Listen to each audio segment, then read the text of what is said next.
আপনারা সবাই পাঠ অফিসে আসেন, শহীদ মিনারে আসেন, এখানে কথা হবে আর এখানে যারা আসছেন আপনাদের সবাইকে ধন্যবাদ এবং কৃতজ্ঞতা জানাচ্ছি। আমাকে নিজ হাতে যেন পাঠিয়েছেন, শুকরিয়া, রব্বুল আলামিনের কাছে অনেক শুকরিয়া।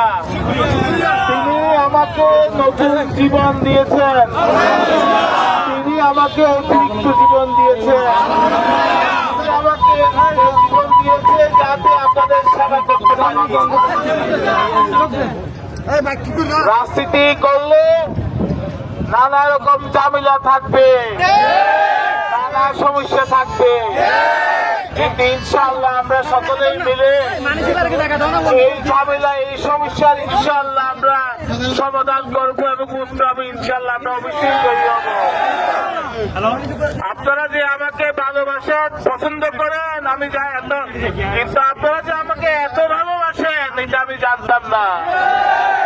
এই যে আজকে এখানে এসেছেন, এই যে এয়ারপোর্টে এসেছেন, আপনাদেরকে ধন্যবাদ, কৃতজ্ঞতা জানাই। সামনে যে কাজটা করতে হবে সকলকেই।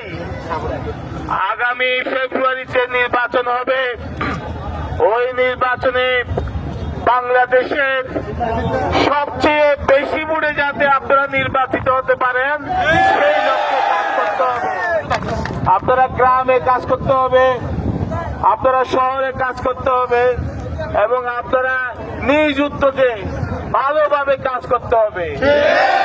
কারণ আপনারাই আমার সম্পদ, আপনারা ছাড়া আমার কেউ নাই, আপনারাই আছেন আমার সাথে। এই কারণে আপনাদেরকে আরো পরিশ্রম করে কাজ করতে হবে।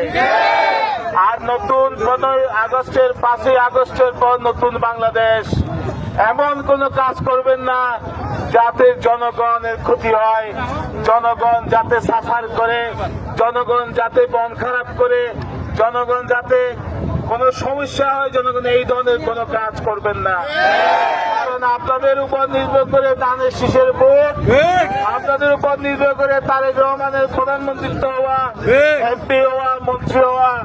আপনারাই মূল সম্পদ পার্টি এবং আপনারা জনগণের পাশে থাকবেন, জনগণের সাথে থাকবেন, সেই আশা আমি করি। আর আমার মনে হয় আমাদের আরেকটা মিটিং আছে, স্বেচ্ছাসেবক দল এখানে যাচ্ছি। আপনারা বিশৃঙ্খলা করবেন না, সকলের শৃঙ্খলার সাথে কাজ করবেন।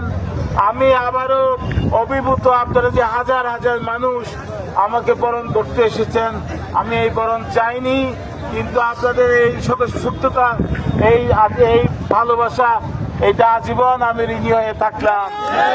এবং আপনারা এক ঐক্যবদ্ধ থাকবেন। আপনারা ঐক্যবদ্ধ থাকলে কোন ষড়যন্ত্রই আপনাদের সাথে পারবে না ইনশাআল্লাহ। সবাই ভালো থাকবেন, সুস্থ থাকবেন। সবাইকে আবারও ধন্যবাদ। আসসালামু আলাইকুম। বাংলাদেশ